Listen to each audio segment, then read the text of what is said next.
Bapa, kami bersyukur buat anugerah Tuhan dan kasih karunia-Mu Amin.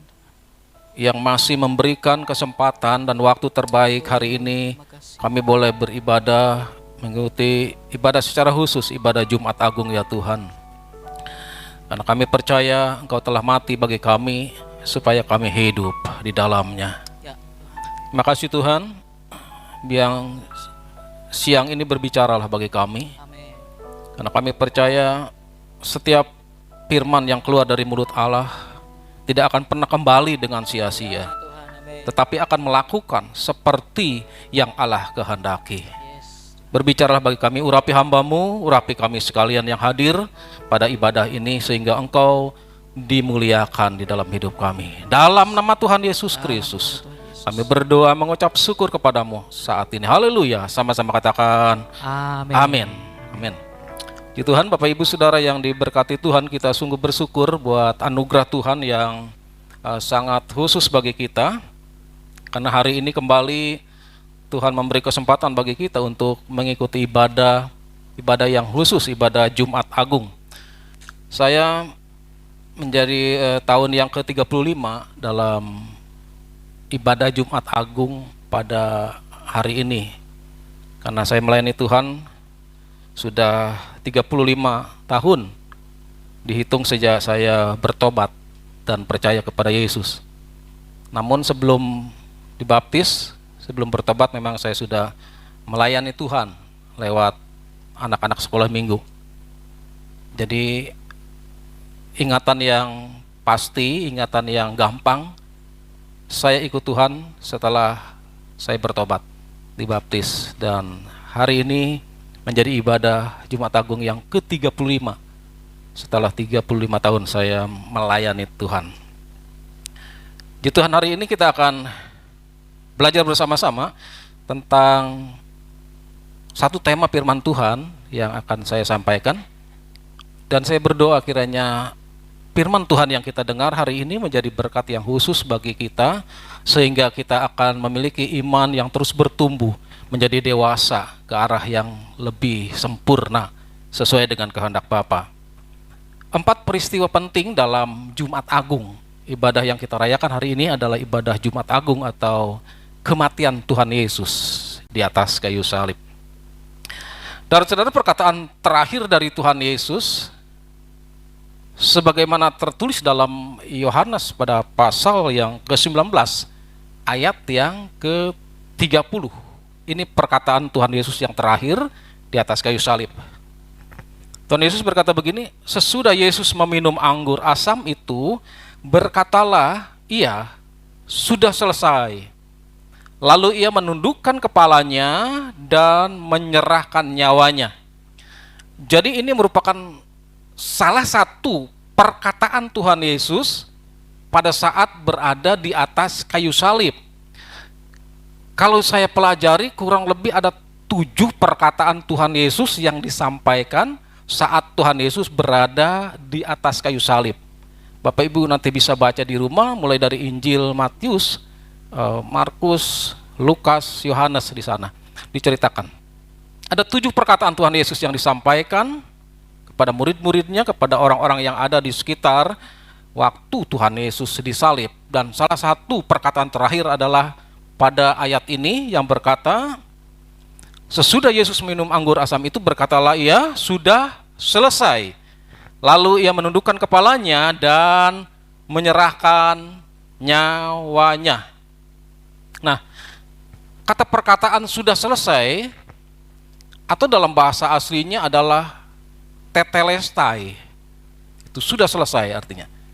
Tetelestai, kata Tuhan Yesus. Karena Tuhan Yesus tidak berbahasa Indonesia. Tuhan Yesus berbahasa Aram. Dia katakan tetelestai, diterjemahkan ke dalam bahasa Indonesia, sudah selesai. Nah, apa sih yang maksud Tuhan dengan perkataan sudah selesai itu? Apa makna dari perkataan Tuhan Yesus pada saat Tuhan Yesus berada di atas kayu salib dan Tuhan Yesus berkata tetelestai? Yang pertama adalah makna dari perkataan Tuhan Yesus sudah selesai dalam Yohanes pada pasal ke-14 ayat 31 yang berkata, tetapi supaya dunia tahu bahwa aku mengasihi Bapa dan bahwa aku melakukan segala sesuatu seperti yang diperintahkan Bapa kepadaku. Bangunlah, marilah kita pergi dari sini.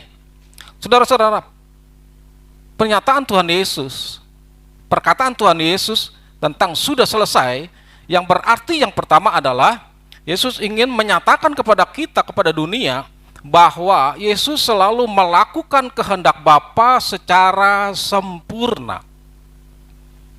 Apa yang dilakukan Tuhan Yesus sehingga sampai mati di atas kayu salib di Bukit Golgota 2021 tahun yang silam, membuktikan bagi kita bahwa segala sesuatu yang dilakukan Yesus selama hidupnya tidak pernah menyimpang dari apa yang dirancangkan Allah atau dirancangkan Bapa atas kehidupannya.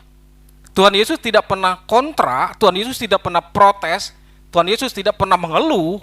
Segala sesuatu peristiwa demi peristiwa yang terjadi, yang dialami oleh Tuhan Yesus, semata-mata karena Tuhan Yesus taat dan tunduk kepada otoritas Bapa di surga, sehingga dia melakukan sesuai dengan kehendak Bapa. Kalau Tuhan Yesus berkata tetelestai, sudah selesai, artinya dia sudah menyelesaikan segala sesuatu kehendak Bapa atas hidupnya. Walaupun kenyataan, saudara-saudara, Tuhan Yesus begitu banyak hal dan peristiwa yang sangat-sangat menyakiti hidupnya.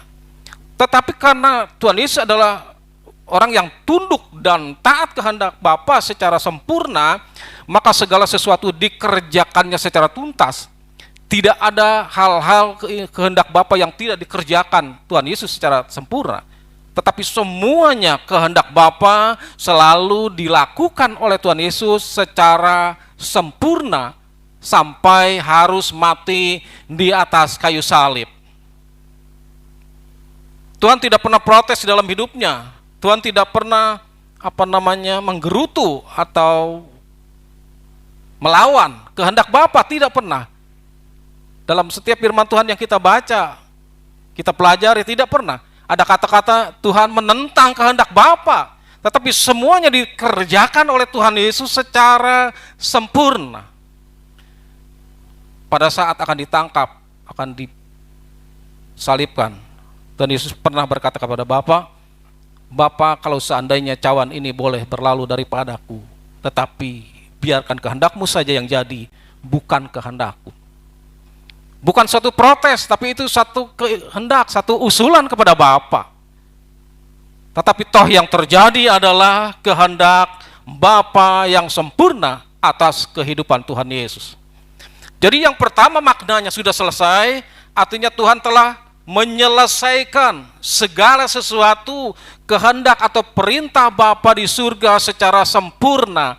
Tidak ada yang cacat, tidak ada yang bercela ketika Tuhan melakukannya itu.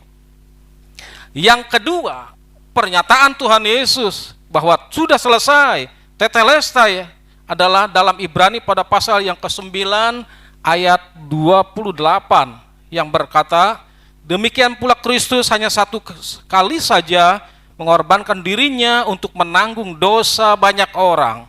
Sesudah itu ia akan menyatakan dirinya sekali lagi tanpa menanggung dosa untuk menganugerahkan keselamatan kepada mereka yang menantikan dia. Ada pernyataan yang kedua, ungkapan apa yang disampaikan oleh Yesus berarti adalah Yesus merupakan korban terakhir dan korban terbesar untuk menebus dosa manusia. Karena setelah Yesus mati di atas kayu salib, tidak ada lagi korban-korban yang lain. Tidak lagi berlaku korban sembelihan, korban bakaran yang harus dipersembahkan oleh orang-orang percaya kepada Tuhan.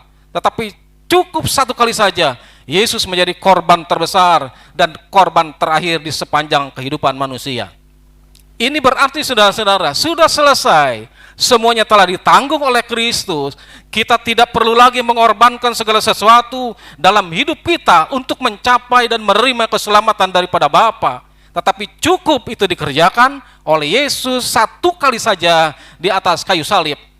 Dan ingat baik-baik bahwa Kristus tidak akan pernah mengulang kembali, dia mati untuk kedua kalinya di atas kayu salib. Kematian Kristus hanya satu kali untuk sejarah kehidupan manusia, dan itu tidak akan pernah terulang kembali.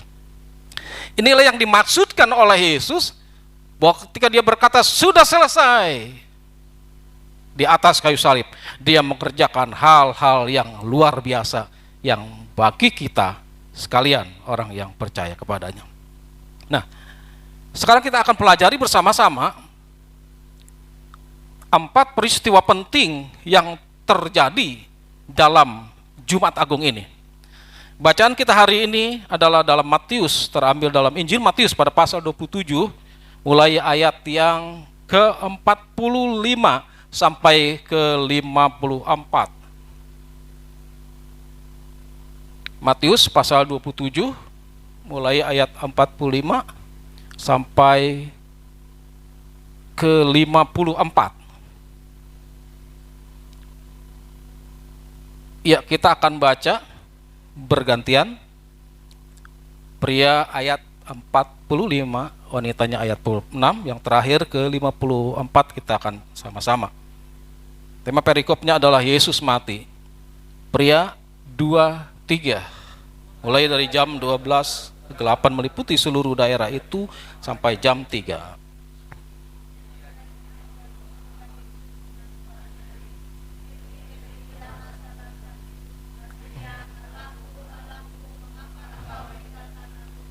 Mendengar itu, beberapa orang yang berdiri di situ berkata, ia memanggil Elia.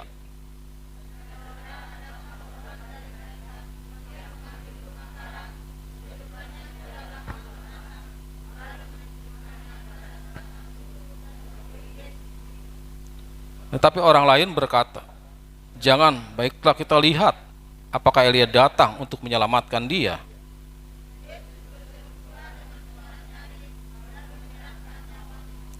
Dan lihatlah, tabir bait suci terbelah 2 dari atas sampai ke bawah, dan terjadilah gempa bumi dan bukit-bukit batu terbelah.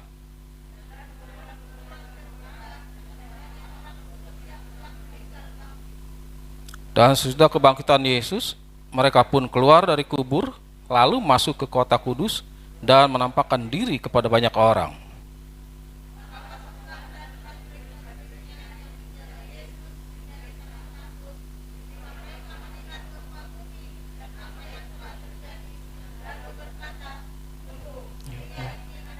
Anak-anak. Amin. Ya, sampai di situ saja. Nah, Bapak Ibu Saudara yang diberkati Tuhan, kalau kita berbicara tentang ada 4 hal peristiwa penting yang terjadi pada saat Tuhan Yesus mati di atas kayu salib. Apa kira-kira yang terjadi pada saat itu? Yang pertama adalah terjadinya kegelapan dalam ayat yang ke-45. Saya akan bacakan sekali lagi dan kita renungkan dengan baik-baik. Mulai dari jam 12, kegelapan meliputi seluruh daerah itu sampai jam 3. Yang terjadi, peristiwa yang terjadi pada saat kematian Tuhan Yesus di atas kayu salib, yang pertama adalah terjadinya kegelapan di daerah itu. Saya percaya kegelapan yang terjadi bukan terjadi karena gerhana matahari. Tetapi saya meyakini bahwa kegelapan yang terjadi pada saat Yesus mati di atas kayu salib adalah karena matahari tidak bersinar pada saat itu. Sehingga kegelapan bukan hanya sekedar kegelapan biasa yang sering kali dunia alami karena gerhana matahari, tetapi kegelapan yang sungguh gelap sekali karena matahari tidak bersinar pada saat itu. Sehingga daerah itu sangat mencekam. Daerah itu sangat kegelapan yang amat sangat.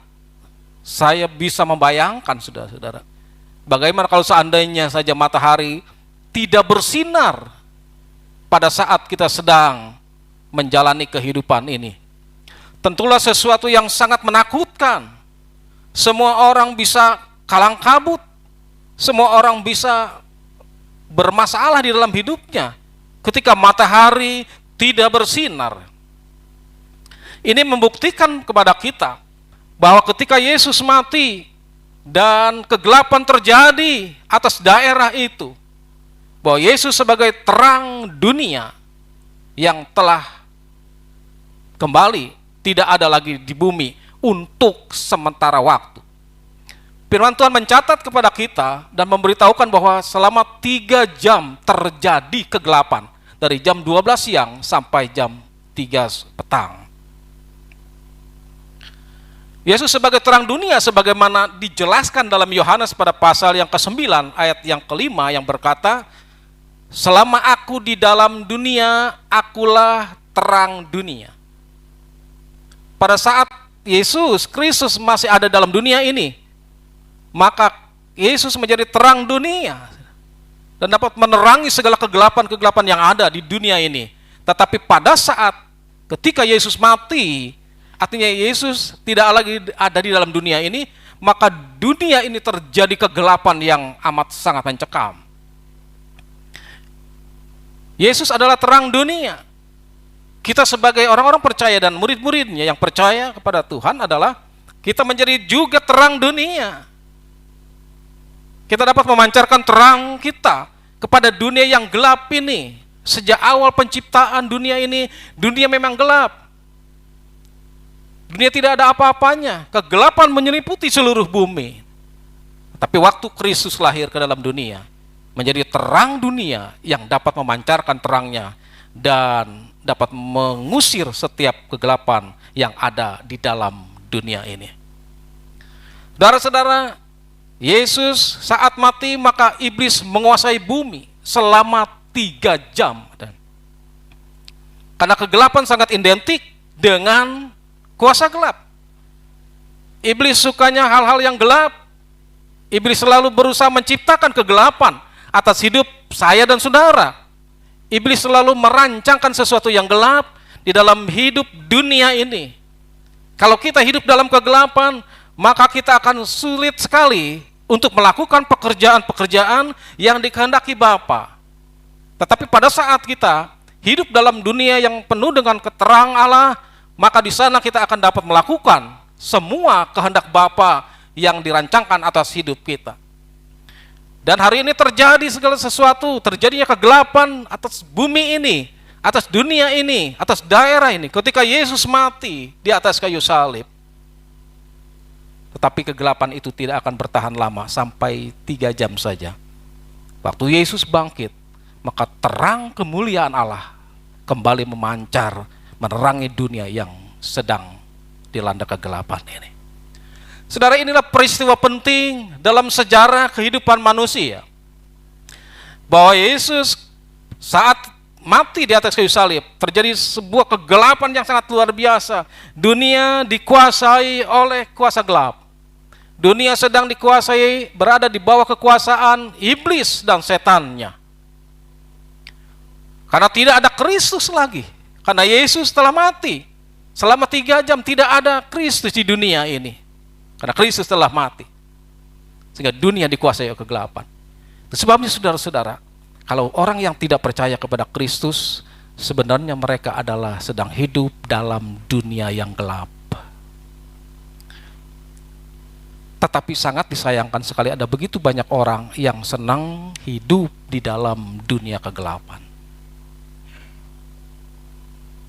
Kalau orang percaya kepada Yesus, secara otomatis terang kemuliaan Allah memancar dalam hidupnya, sehingga dia tidak lagi tinggal di dalam dunia yang gelap. Tetapi Kristus dapat memindahkan posisinya dari semula, dari kehidupan yang gelap dunia ini, menjadi kehidupan yang penuh dengan terang kemuliaan Allah. Itu sebabnya saudara-saudara, kita bersyukur kepada Tuhan, sebab kita memiliki terang kemuliaan Allah. Kita adalah orang-orang percaya kepada Tuhan, dan Kristus menjadi terang kemuliaan yang memancar di dalam hidup saya dan saudara. Ada peristiwa penting yang terjadi, adalah terjadinya kegelapan. Pastikan hari ini bagi kita sekalian adalah kita boleh menjadi orang-orang yang tetap percaya dan melekat kepada Allah dalam Yesus Kristus, karena Dia sebagai terang dunia Kita bisa terlihat dengan terang ketika kita bersatu dengan Allah. Kita akan kelihatan sangat gelap sekali ketika kita sudah berjauhan dengan Allah. Kalau setiap kita rindu hari ini, semakin terang kemuliaan Allah itu memancar atas hidup kita, semakin mendekat, semakin melekat, dan semakin bersatu dengan Allah dalam Yesus Kristus. Kalau orang yang semakin hidupnya jauh dari Tuhan, maka terang itu tidak ada lagi dalam hidupnya, dan kegelapan menyelimuti secara utuh di dalam kehidupannya.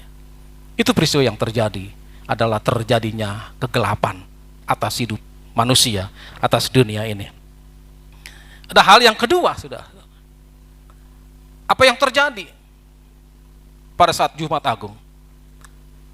Tabir bait suci terbelah dua. Dalam ayat yang ke-51 berkata, dan lihatlah, tabir bait suci terbelah dua dari atas sampai ke bawah, dan terjadilah gempa bumi, dan bukit-bukit batu terbelah. Pada saat Yesus mati di atas kayu salib, bait suci terbelah dua. Tabir bait suci, kerai bait suci, pembatas bait suci pada saat yang bersamaan terbelah menjadi dua. Kalau kita belajar bait suci, itu ada namanya halaman, ada namanya yang masuk yang kedua, ruang kudus, dan lebih dalam lagi adalah ruang maha kudus. Terbagi tiga bait suci itu. Nah, orang-orang dalam perjanjian lama, kalau mereka ingin menebus dosa dan kesalahannya, maka mereka harus mempersembahkan korban-korban sembelihan atau korban-korban bakaran yang dibawa ke bait suci. Tetapi saudara-saudara, yang boleh masuk ke sana adalah imam. Yang membawa korban-korban yang mereka bawa sebagai korban penebusan dosa dan salah adalah imam. Tidak secara langsung orang yang berdosa tadi bisa masuk ke bait suci. Tidak boleh, karena ini akan mati seketika. Itu sebabnya lewat imam. Dan imam besar setiap 1 tahun sekali dia akan masuk ke dalam ruang maha kudus, ke ruang yang terakhir. Untuk apa? Untuk membersihkan dirinya dari dosa, juga bangsanya. Itu 1 tahun 1 kali. Orang kudus, orang dosa tadi tidak bisa masuk ke bait Allah. Mereka tetap menunggu di halaman. Tetapi para imam akan masuk ke ruang kudusnya. Tetapi waktu Yesus mati, saudara-saudara, tabir bait suci, itu kerai, itu pembatas antara halaman dan ruang kudus atau ruang maha kudus, terbelah dua dari atas sampai ke bawah. Ini membuktikan bahwa ketika Yesus mati, tidak lagi berlaku bahwa korban penebusan salah atau dosa itu harus lewat imam. Tetapi diberi kesempatan dan anugerah yang sangat besar bagi saya dan saudara, ketika Yesus mati di atas kayu salib, maka setiap orang berdosa secara langsung bisa berhubungan dengan Bapa. Karena pada saat perjanjian lama, orang yang bisa berhubungan dengan Bapa, dengan Allah adalah imam besar. Setiap 1 tahun sekali ke sana. Tetapi kita bersyukur kepada Allah hari ini bahwa Yesus telah mati di atas kayu salib, dia telah membuka tabir bait suci itu, sehingga tidak ada lagi pembatas antara kita orang berdosa dengan Bapa di surga. Karena kematian Yesus di atas kayu salib telah membuka tabir itu, sehingga kita bisa secara langsung pribadi lepas pribadi berhubungan dengan Allah, dengan Bapa kita, mengaku dosa dan kesalahan kita, dan Allah pasti mengampuni kita. Tidak harus lewat bait suci, tetapi kita bisa langsung berhubungan dengan Bapa, mengakui dosa kita. Tidak harus lewat imam, tidak harus lewat imam besar yang setiap 1 tahun sekali masuk ruang maha kudus. Tidak, saudara-saudara. Ini sebuah anugerah, sebuah karunia yang sangat besar, yang perlu kita syukuri, perlu terus kita hidupi di dalam hidup kita. Bahwa kematian Kristus telah mengubah sejarah kehidupan, membuka tabir bait suci ini, sehingga kita bisa berhubungan langsung dengan Bapa. Gak usah lewat orang lain, saudara-saudara. Tetapi memang ada gereja yang masih hari ini ada yang suka ngaku-ngaku dosa itu lewat orang lain. Saya salah, saya dosa, saya begini, lewat orang lain. Ini masih dalam perjanjian lama. pakainya. Sebenarnya kematian Kristus adalah untuk mengubah itu. Tidak perlu lagi datang kepada manusia, lewat manusia, tetapi secara langsung kita punya hak, diberi kesempatan untuk datang kepada Bapa, kepada Allah kita. Karena kematian Kristus, darahnya telah menjadi jalan pendamaian bagi saya dan saudara. Atau hilasterion, jalan penghubung, jalan pendamaian yang sudah sempat terputus. Waktu manusia jatuh ke dalam dosa, hubungan kita dengan Bapa di surga terputus. Tapi kita bersyukur kepada Allah bahwa Allah mengirimkan Yesus Kristus, anak yang tunggal satu-satunya itu ke dalam dunia sebagai hilasterion, sebagai jalan pendamaian bagi saya dan saudara. Saudara, orang berdosa sekarang bisa langsung berhubungan dengan Allah secara pribadi, dimanapun juga, kapanpun. Waktunya, saudara, tidak ditentukan oleh ruang dan waktu. Kita bisa berhubungan dengan Bapa kita di surga secara otomatis setiap hari, setiap waktu. Karena tabir itu telah terbelah dua, tidak ada lagi pembatas antara kita dengan Bapa di surga. Saudara, bait suci hanya khusus untuk orang-orang Yahudi pada saat itu. Sehingga orang-orang non-Yahudi tidak bisa untuk datang ke bait suci mempersembahkan korban sembelihan, korban bakaran bagi mereka. Tetapi karena kematian Kristus di atas kayu salib telah mengubah sejarah, tidak lagi manusia hanya lewat bait suci bisa dikuduskan Tuhan, bisa ditebus dosanya. Tetapi sekarang keselamatan itu bagi seluruh bangsa. Tidak hanya bangsa Yahudi, saudara-saudara. Sekarang setiap manusia yang percaya kepada Yesus Kristus pasti menerima anugerah keselamatan. Jadi kematian Kristus tidak lagi membatasi keselamatan hanya dimiliki oleh orang-orang Yahudi, tetapi sekarang seluruh dunia yang penting percaya kepada Yesus. Itu menjadi jaminan bagi mereka untuk menerima keselamatan yang Bapa sediakan.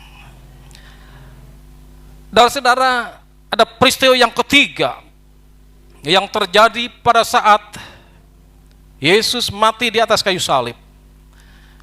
Pada ayat yang ke-52 berkata, dan kuburan-kuburan terbuka dan banyak orang kudus telah meninggal bangkit.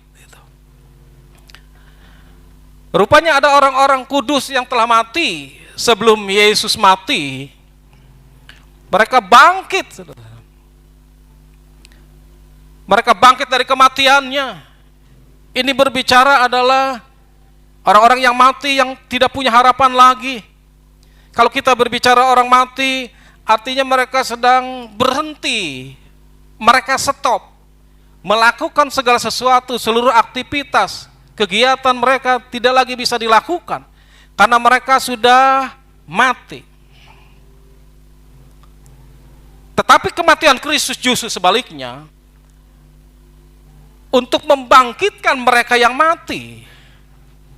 Mereka yang dulu tidak punya harapan.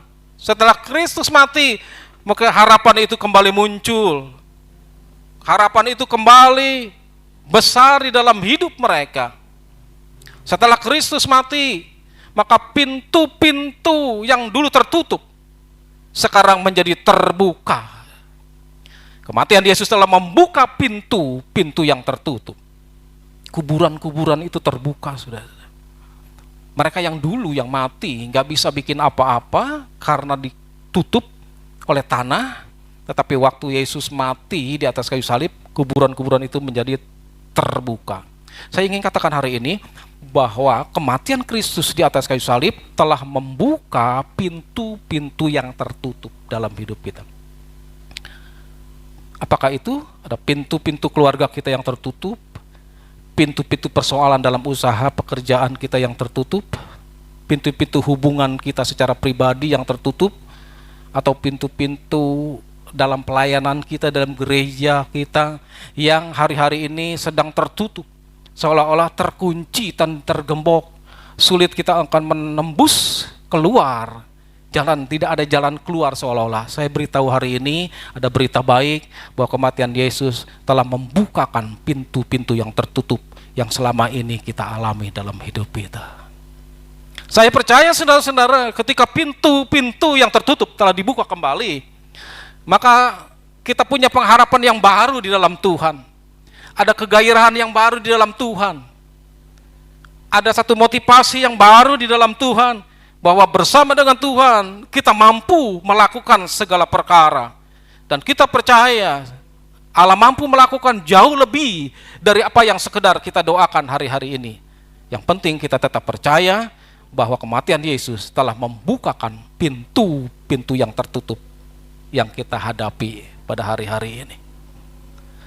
Kebangkitan orang-orang mati terjadi pada saat Kristus mati di atas kayu salib. Mungkin hari ini saudara berkata, ada pintu-pintu yang sedang tertutup dalam hidup kita. Ada usaha-usaha yang tertutup dalam hidup kita. Kita sedang mencari pekerjaan dan seolah-olah pintu itu tertutup untuk kita. Pastikan ada berita baik hari ini yang perlu kita yakini dalam hidup kita. Bahwa Tuhan telah membukakan pintu-pintu yang tertutup atas hidup kita. Ada persoalan-persoalan keluarga yang tidak pernah kunjung selesai. Pastikan saudara hari ini Tuhan telah membukakan pintu-pintu itu. Sehingga kita bisa masuk ke dalamnya. Dan kita bisa melihat, menikmati semua kebaikan-kebaikan Tuhan. Karena Dia telah mati untuk membukakan segala hal-hal yang tertutup atas hidup kita. Adakah di antara kita hari ini yang sedang berdoa, sudah bergumul bertahun-tahun tetapi belum dijawab Tuhan?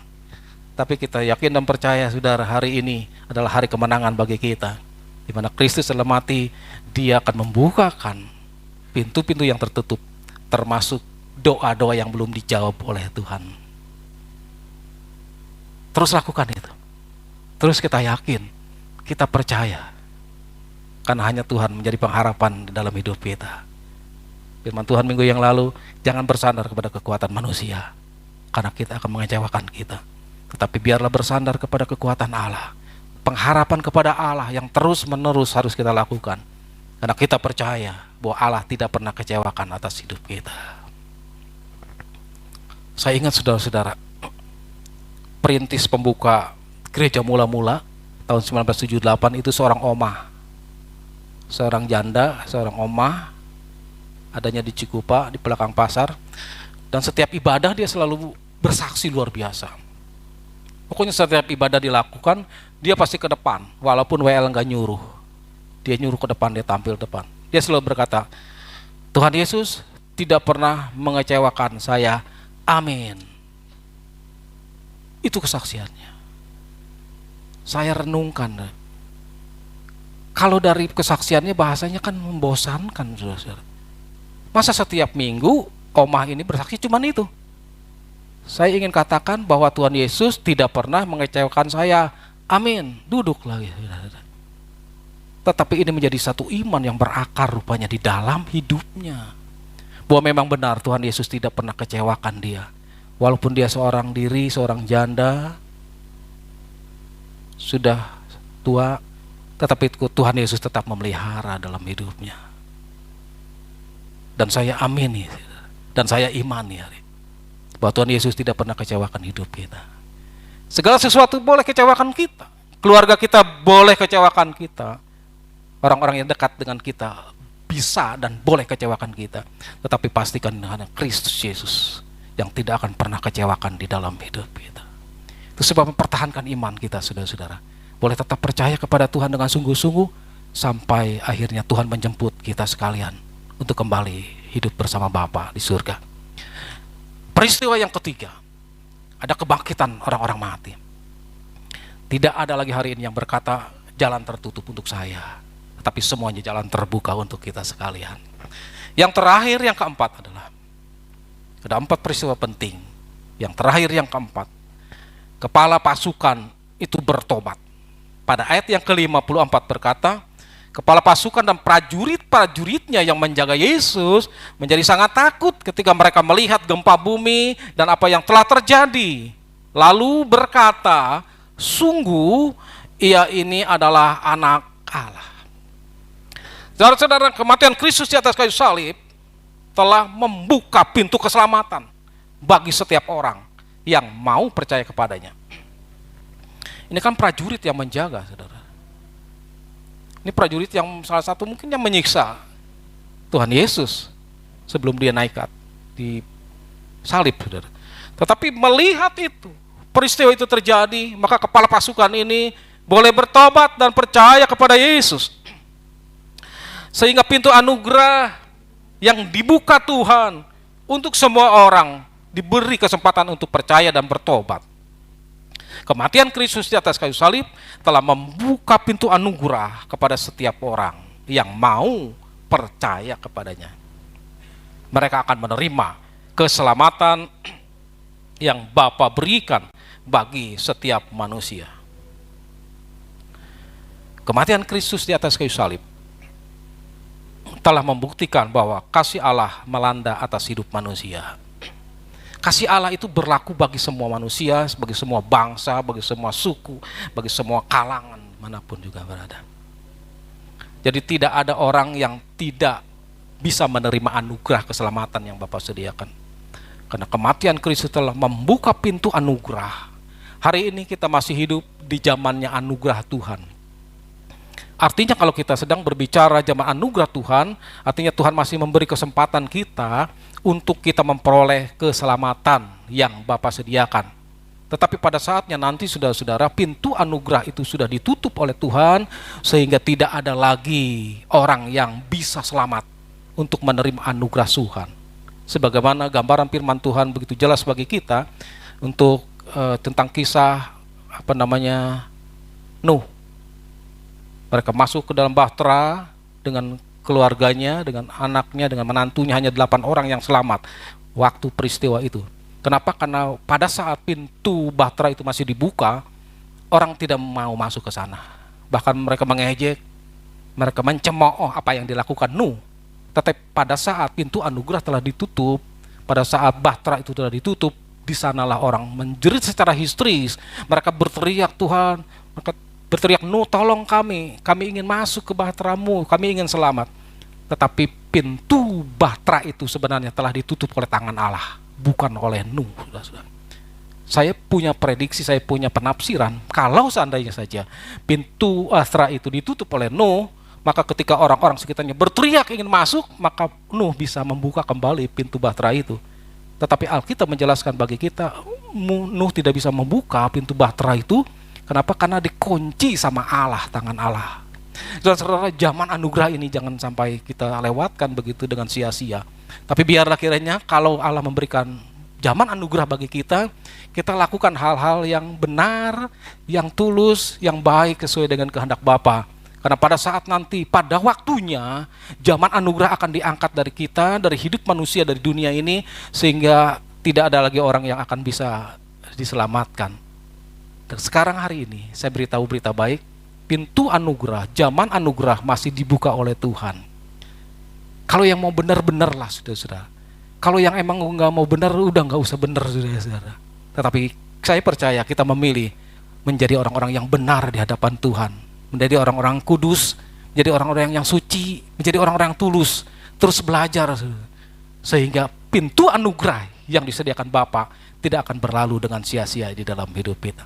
Itu sebabnya saudara-saudara, biar kiranya renungan firman Tuhan yang saya sampaikan pada hari ini akan membuka pola pikir kita bahwa kematian Kristus itu memiliki berkat yang khusus bagi kita sekalian, orang yang percaya kepadanya, dengan 4 peristiwa penting yang terjadi pada Jumat Agung ini. Kita renungkan bersama-sama dan menjadi berkat bagi kita sekalian. Haleluya. Tuhan memberkati.